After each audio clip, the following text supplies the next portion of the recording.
Hey, what's up? What's going on? Welcome to English with Dane, a podcast designed to improve your English. As always, I'm your host, Dane, and you can find me on Instagram and TikTok at English with Dane.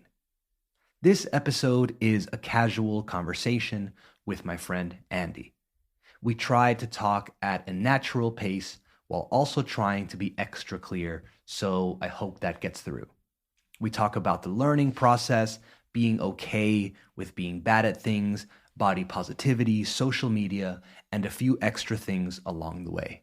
You can follow her at andy.genia on Instagram and TikTok if you're interested in recipes, yoga, body positivity, and more. I'll link both things in the description of the episode. I hope you enjoy our conversation.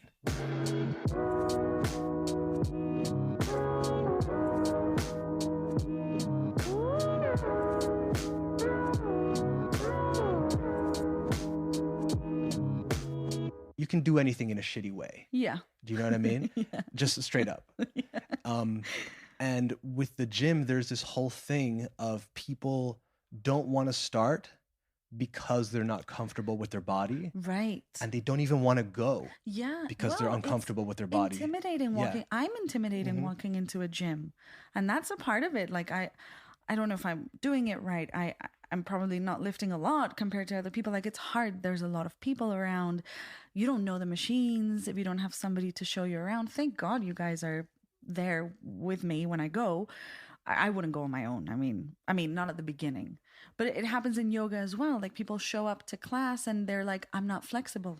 I'm like, Yeah, that's that's fine. okay. Yeah. You And the come to gym is like, yoga, I'm you- not strong. It's like, doesn't matter. You will maybe become that. Yeah. But I think that one of the main differences maybe between gym culture and yoga culture is really deep down in yoga, you're supposed to, if you take it seriously, okay? Not if you think of it as like Pilates, which you could, Beef. but let's not. Throwing Pilates under Yoga the and bus. Pilates are completely different. Yoga has a very like spiritual side of it, but even if you don't believe in all of that, which is fine, hopefully people who come into yoga, they get a good teacher who shows them that you're not supposed to look for an end result. Mhm. You're here for the process, the experience of this practice. And it's a practice. You put things into practice. You don't need to be flexible. You don't need to have a super quiet mind. You don't need to be strong. You don't need to be able to do all the poses. You need to experience that practice for what it is. We go back to it, but it's that pressure of like thinking you need to be good at something quickly Yeah. and then feeling insecure when you're not about it. And I feel like we're just talking about language learning too. Yeah. People to be- expect to suddenly be, I want to have a C1 level or I Yeah. want to have this level. And they have that end goal in mind, which in a way is okay, right? It's okay to have goals, but No, it's, yeah, but yeah, it's yeah. also, but it's not okay to But be is that gonna comparing stop yourself you? comparing yourself to that goal every day. Is that going to stop you from enjoying the beginner's experience? Exactly. Is that going to stop you from Embrace not being really good at embracing? something. Like you need to be able to embrace being a beginner and also just enjoy the process of you learning. Mhm. I feel like most of my students, because I was I was an English teacher. Mhm. We worked together, and I loved teaching beginners, but most of them were extremely frustrated. Yeah. And they were extremely upset with themselves. And it's really sad to me because I was like, hey, first of all, it's not going to be like this forever. Trust me. It's not. Mhm. If you keep doing it, It can't be. It can't be. It's impossible. Yeah. If you keep coming and you keep putting in the effort, things are going to change. Yeah, sure. Slowly. Mhm. But hey, give yourself that time, that space. Even enjoy it. Like, oh, look, I didn't know this. Now I know this. I don't know. I always tell students that before they embark, let's say, on their English learning journey or whatever cliche you want to use, one of the biggest things you can do as a favor to yourself is replace frustration with curiosity. Yes. So when you're thinking, Same. oh, it's because, this is so hard or this way is so complicated. Oh, why can't I do it? Instead, you think, I look, wonder why this I is struggle expressed with like this is expressed like this. That's interesting. Exactly. As opposed to thinking, well, another thing I have to learn or whatever. Exactly. If you can replace that frustration with curiosity, then you'll over time train yourself to just be a better learner of whatever it is. I think. 100%. I can't believe you said that, because I say that at the beginning of every yoga class I teach. There you go. It's crazy.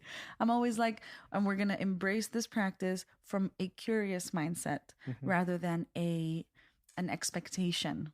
Because I think coming at anything, be it pole dance, be it yoga, be it learning English, you have expectations. That's okay. But if you're able to release them and see yourself for what you are, learning that thing that you're learning, you give yourself the space to actually like embrace what you're good at, what you're bad at, and that's okay. You know, you don't have to immediately be good. It's like very results driven mindset. Yeah. Right. This is not, you're not like expanding a business.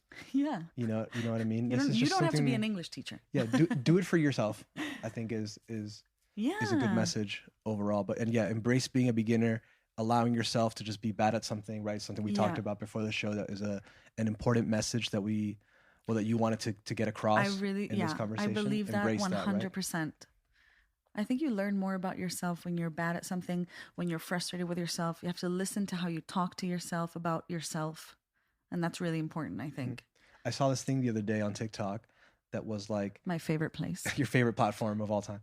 If you had a friend that talked to you how you talk to you, oh my God, you would never tolerate that it. person would be my enemy. Yeah, but we talk to ourselves like that. I mean, we're all guilty of it, right? Of course. You know, you have an off day at the gym, at work, at yoga, As whatever, women, and you with our bodies, and you leave and you go, ugh, I'm a piece of shit. I suck at it. And it's just like, why would you? You know, something that was really hard as well coming into pole dance, just going back to how you talk to yourself. You know, in pole dance, we are wearing shorts and just sports bras and things like that. And the girls who show up, you know, they look different than me. And they're also younger and they can do things much better than I can. And it's also like putting yourself in situations when you're like, hey, I'm going to be vulnerable here. And I'm going to show up with how my body looks and my age. And because I'm 32. Am I? I'm almost 32. And, you know, these girls are 17. Right. And they're like really skinny and short and they just look really different to me. And, you know, that for me is being vulnerable. And that can be for other people coming into an English class, them being, I don't know, older and showing up with younger people and sucking. And that's okay, you know? Embrace being vulnerable as well. 100%. That's I think that's the key. A lot of times, and I'm guilty of this, man. When me and Nati went to Brazil, I feel like my Portuguese is okay enough to communicate. But when I was there, I was like, oh man, I feel like such a hypocrite. I'm not doing the thing that I preach on my podcast because I was afraid of being vulnerable and someone thinking, oh, he messed up. Oh, he made mistakes. Wow. Oh, he made it. And also I didn't have to use it much because Nati was there and then we're interacting with her friends. They speak English. It's all good. So I didn't actively seek situations in which I had to be vulnerable. Right. But that vulnerability is key. Yesterday, we're recording this on the 10th of March. Yesterday, I went to this award show, right, with the other podcast that I had. Influencers. And it's such a space in which I'm not comfortable. Right. Right, where it's like all eyes on you. You're getting your picture taken. You're walking the red carpet, and this whole time I've had this like imposter syndrome thing of like, what am I doing here? Interesting. What is it? And then yesterday was really the first time where I had like a lot of internal dialogue before going. I remember I was in the shower getting ready for the event, and I was saying to myself, like, "Who do you think you are?" No, I was saying to myself the opposite. I was saying. Just over and over, I was like, you deserve to be there. Yes, you do. You're there because you got nominated for something that you've worked hard on. You deserve that. So I'm like, I was like, I fit it. I'm there because I deserve to be there and I just kept repeating it over and over. And then once I was actually there, I was like, hey, okay, yeah, let's do it. And then I was analyzing it because I very much feel like an outsider in that world. Yeah. So I had the perspective or the vantage point of an outsider, while at the same time trying to maintain that sort of idea that I deserve to be here because I've worked hard for it. You know, imposter syndrome is like a real thing, and I find it funny that you would think that about what you do with your podcast. Like that's crazy. And what really helps is is like we get a lot of messages that are like really positive. Yeah, And they're I not love that. like, and the messages aren't like, oh my God, you guys are incredible. The messages are, hey,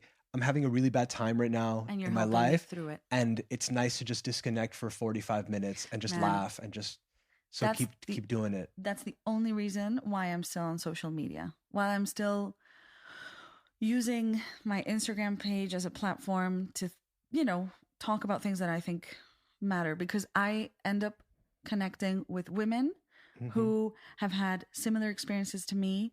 I think most women actually have had a difficult time with their bodies in general. And that has, translated into their diet and food habits. And the messages of women being like, thank you for talking about this, or thank you for bringing this up, or thank you for, making a video about this thing that I feel really shitty about, or that I don't like about myself, about my body. I find it crazy how many people actually have gone through similar things and why no one's talking about it. Let's get into like the social media thing. I feel it's interesting that now okay.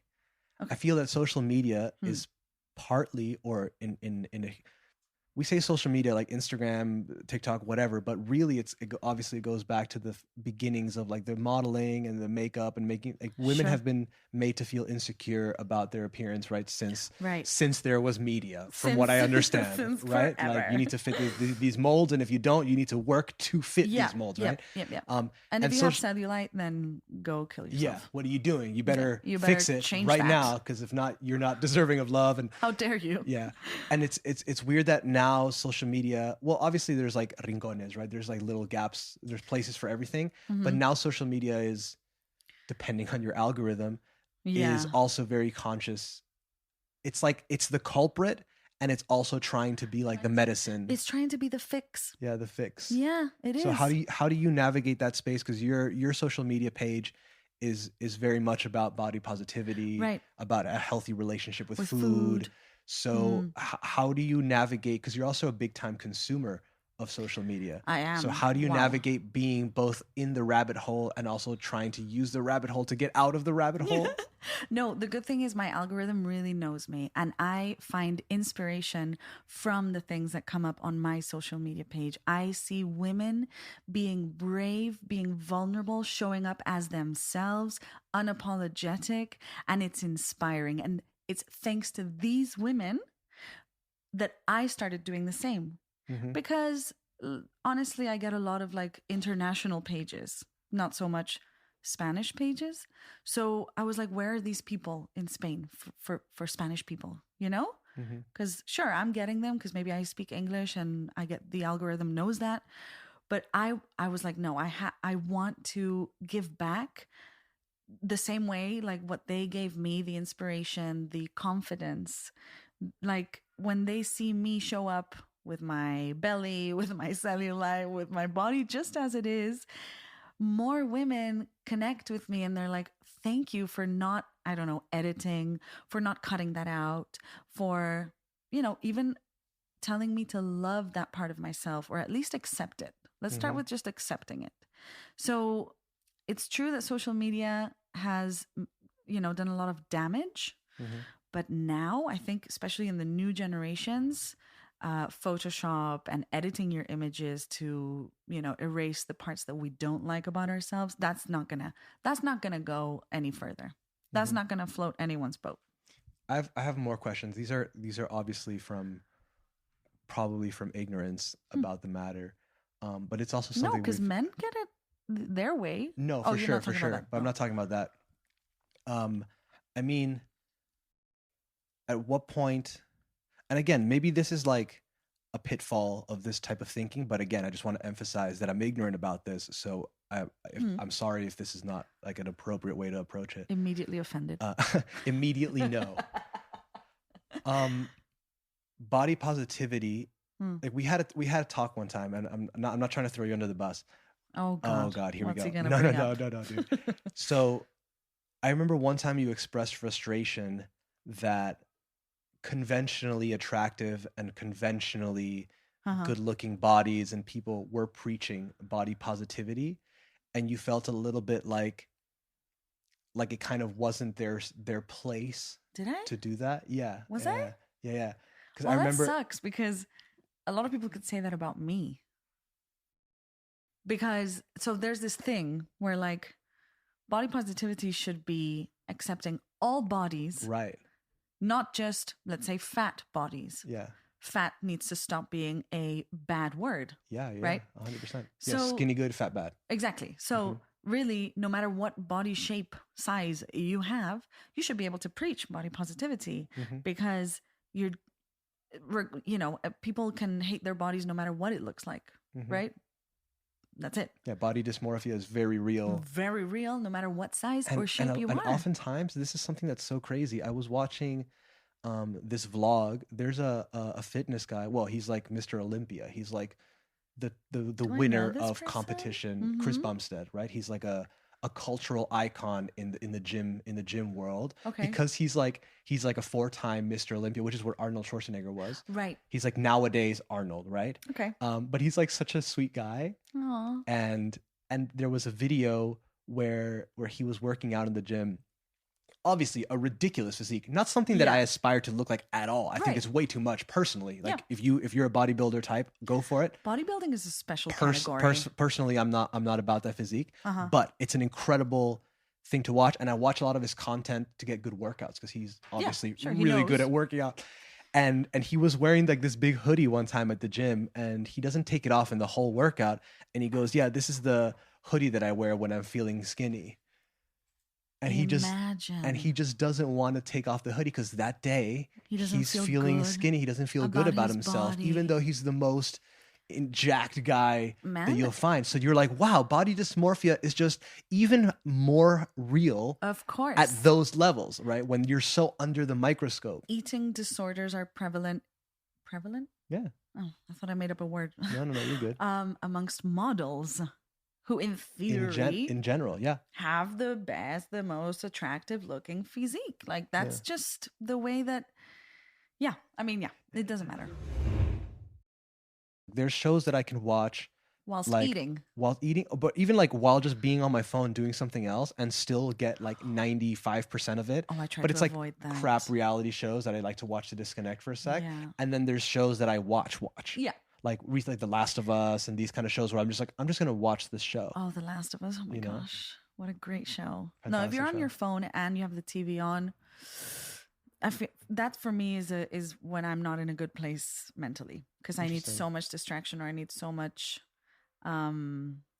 what is it? I need so much Dopamine. dopamine. It is dopamine, But it's I think I approach it as like there are some shows that like the show creators and the show itself knows that it's bad. Like when you watch a reality TV show, Yeah. the editing takes ages. Oh, right. It's really a 15-minute show I turned know. into a 35-minute show. It's like and- fillers. They just put fillers Exactly. in. So there you can be on your phone a little bit because you're True. trying to True. But like now what's happened, this is really embarrassing to admit, but like be vulnerable. be vulnerable. Practice what you preach. I am on my phone and I'm also brushing my teeth. Oh, Am I the only one? I mean, I don't think I do that. Oh no, I've done that for sure. I've done that. I I've think definitely done that at it's really some point. embarrassing At some point, I've done that. because I'm on my phone on TikTok. Don't think I'm on my phone, doing something really Mhm. good, like I don't know, business deals or something like So, that. so generic. The Business stock market. deals. You're Um, businessing. You're not businessing. I'm not businessing. I am on TikTok and brushing my teeth. Gosh, that's so embarrassing. I'm working on it. Let's say I'm aware of it and I'm working on it. Would you let me see how many hours you spent on TikTok on your phone? Oh my God. I Live? didn't know you could do that. You can do that. Oh, geez. Okay. Yeah. Should we Maybe. compare? Okay. Yeah. Okay. Might make me feel better about myself. Okay, wait. Let me Or get my worse. phone. We can edit this silence out. Don't worry. Okay, we're back. Here And it we're goes. back. Screen time on TikTok. Oh, wait. Is this the whole week or today? I think it's this week. So from March 5th to March 11th. Yes. March 5th to March. Thank God. That was wow. What's yours? Well, What's mine's yours? 2 hours. No, you're joking. Yeah. It's 2 I'm, hours. I'm not joking. 2 hours and 19 minutes in total. Man. Why? What's yours? Oh no. Oh, Jesus. I have a problem. What's yours? I'm on 8 hours. 8 hours a week on TikTok. But I feel like that 8 hours a week. What is that? Like That's an hour a day. No, an hour and a bit a day. An hour and a bit a day. I mean, how long does it take you to brush your teeth? Not the only time. Okay, no. You 2 hour. What? What do you spend? A minute a fucking day? I've cut down a lot. Wow. I'm trying. This is my problem. Maybe you get this. Because I work in social media partly. For me, Instagram is work. So I'm never looking at Instagram being like, oh, let's go on Reels and just swipe. I don't believe it's called doom scrolling. I never do that on Instagram. I only open Instagram to do work. But we're talking about TikTok. I know. So okay. Hear me out. Hear me out. So TikTok is my outlet. TikTok is where I enjoy being on social media. Do you understand? So for me, TikTok is my favorite app to sit on my couch and watch things. And also the algorithm knows me much better than Instagram, because Instagram is my job. So TikTok is my pleasure. Okay. Understand? Okay. I like how you framed it. I think my favorite thing to consume is YouTube. I knew that would be the case. Yeah, because I like I go into like little deep dives from time to time, and I find YouTube channels also podcasts that are really cool. Yeah, I do watch video podcasts right on YouTube. Like while I'm cooking, I'll put on a video podcast, even though I just do an audio podcast maybe, because then it's nice, because sometimes cooking could just be kind of boring and whatever. So if brushing your teeth. Like brushing your teeth. Just saying. But yeah, I think YouTube is great. And YouTube is awesome because it's not as short form. I know there are YouTube shorts, but it's not as short form as TikTok. So for me, YouTube is, I like to find, like recently I found this channel about this guy who creates habitats in like terrariums and stuff like that. And he'll go to a random body of water near his house and get a giant scoop of water, like a bucket of water, and then put it in a like a little terrarium or aquarium type thing, and build life, and then he'll out just of it? like show you the life that develops from it. And he'll show you now 3 weeks, 2 months, etc. And he'll show you how little creatures come out, and then he creates his own as and they're well. all different, I bet. Yeah, they're all different depending on where he gets them. And then he creates his own environments, and he'll go, okay, so let's introduce these little animals. Okay, now we need an apex predator, and he'll get like a gecko and put it in there, and then he'll create these environments that like are self-sufficient. Wow. And I think, and that kind of stuff I find so cool, and those are like my little deep dives. I get into deep dives like that once a week, once every 2 weeks. That's much nicer than the things that come up on my TikTok. But I think that the issue is that TikTok is kind of that immediate reward culture, which is that same thing we're talking about before, where it be language learning or fitness or yoga, meditation. We want it right now. We want it as fast as possible. Results driven, And you're not enjoying. You're just kind of a slave to the quick dopamine thing. It's true. Maybe that reinforces some things in your brain about quickness, fastness, or just being, just the speed at which you need to do things, or you need to live your life. And then the problem is everything else becomes slow compared to that rhythm. Like, I think we've come to neglect like the slow burn, which is what you want out of a relationship, out of a business, out of everything. Like, totally. I'm sure you get sucked into the thing of how many followers do I have? How many do I have now? Why didn't I get as many followers this last week as I did 3 weeks ago? And you this month I've only grown this month. Exactly. Yeah. But it's really it's the long run that counts. It is. Right? So, and here's another one. I teach classes, right? English classes. Do you? I do. As do you. No, you have. I do. You have one a or few, two? but with old students that you didn't want to give up. That I don't want to give up.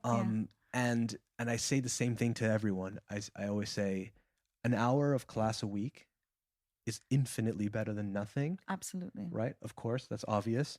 But you can't expect an hour a week. If you went to the gym for an hour a week, it's not gonna... how long do you think it would take you to get in the shape that you want? Not in good shape, but the shape that you... So much longer. Attainable shape. So much longer. You know? And that's so funny that you say that, because I used to say that to my students as well. great that you're doing this. And I think it's true. The mentality of, well, if I don't have an hour to do it, I won't even do 5 minutes. No, do 5 minutes. Fair enough, you don't have the hour, but also try to find time. But 1 hour a week, one class a week isn't going to make that much of a difference. And the reason also, and I know this for a fact, the reason why in 5 months I can do certain things in pole dance that other girls can't do is because I go twice a week. Mm-hmm. And going twice a week is obviously double better than going once a week. It makes such a difference putting in a little bit more time. Why were we talking about this? What did you say before? Yeah, just something once a week. Oh, how long that's going to take to get the results? I think for a lot of people, just taking the leap of starting a class is more than anything. It's a mental hurdle. It's a mental like release. It's a relief that they're saying, okay, I've started. Oh, right. I'm taking a step. Yeah. Towards my goal. You're taking charge. Exactly. Yeah. And I usually tell students, I'm like, hey, if we have an hour of class a week, great. And if you want to get another teacher for another, go. Yeah. Go get other teachers. Go do a conversation class. Go do whatever. Join a course. Do whatever you want. Watch television in English. Put your computer in English. Put your phone in English. Forget loyalty. Like you shouldn't have loyalty. There's also a lot of things that they can do outside of class that make a big difference. Reading articles, books in English, watching TV in English. Dude, watching TV in English is underrated. The problem in Spain that we have is that dubbing is so popular that watching the original version of movies has become like, I don't want to. It's an effort. It's an effort. It's like I have to read the subtitles. Yeah. I watch original version of movies that are in Polish if I have to, simply because I like the sound of things better. But especially if I was trying to learn Polish, are you kidding me? How can you want to learn a language and then not take advantage of all the platforms or all the resources that are at your disposal, especially now that we have, smartphones? It's just such a good idea in general to include it more in your life. And that's what I tell my students. Going back to, very quickly, the pace of things. I have a student, an English student. He is 14. He's been with me for a long time. And just goes to show how this generation views that kind of quick result dopamine hit. I'm like, what's your favorite movie? This was back in the day. And he's like, I don't like movies. I'm like, why don't you like movies? He's like, they take too long. I'm like, what? That's crazy. What do you mean they take too long? Yeah, it's like an hour and a half. I'm like, so what? It's like YouTube. I watch, YouTube. I'll watch YouTube for 4 hours, but I'm not going to watch. Yeah, but I'm not going to watch a movie. I think, but that's classic, right? Like you go, oof, a movie takes too long because it's like commitment, but you'll watch 4 episodes of a show. Exactly. For the same amount of time. Exactly. It includes actually longer. Yeah. Because like miniseries is like 1 hour per episode. Yeah. Like you'll watch 2.5 hours of TV of like series, but you won't watch an hour 45 of a movie. Right. Because it's too much of a commitment. Yeah, that's insane. Is it depressing? I don't know. I hope I don't get to that point. Are we just like, here's the thing. Okay, here's another thought that I have. Okay, we'll finish it off because it's going long. Yeah, it's going but are we kind of being corrupted? Or are we just changing the way humans consume information and it's just like an evolutionary thing that's bound to happen? Do you think this would have happened regardless due to technological advancing? What do you mean, this podcast? No. Oh. Like that quick, fast media, like TikTok, like 30-second shots of information. I think the internet is what changed it. So yeah. I was reading this book called The Shallows, How the Internet Has Changed Our Minds. And it talks about how before you would have to like read this whole book to figure out something. You'd have to go to a library and read a bunch of books. And how nowadays, after the internet came about, the word they use is we became skilled hunters instead. So I'm not going to read a 400-page book about something when I could go somewhere where exactly it tells me the piece of information that I'm looking for in the book. That's right. But then we become But it's kind of like that thing we were talking about before. Like, are you going to isolate one muscle at the gym, or are you going to go to, you know what I mean? Because there's also like, there's a value of learning context. There's a Yeah. value of learning everything else. It's true because when you go for one thing, you actually get like a surrounding of information that isn't just that one thing that you were looking for, and you end up being more cultured. I'm not sure. I'm not sure, man. I don't know. I don't This is know. a conversation for a different day, Yeah, you know? maybe. All right. Well, thanks for doing this. This is, Yay! Thank you for has having been me. fun. This has been amazing. I'll let people know. We'll let people know where they can find you. I'm always on TikTok. No lies. My page is Andy.genia. And I'm also on TikTok, of course. And you do, it's like a combination of yoga, food. Yeah, if you want some nice acceptance. recipes, if you want some self-love, body positivity, some yoga, come find me. All right, cool. Yeah. Well, there you go.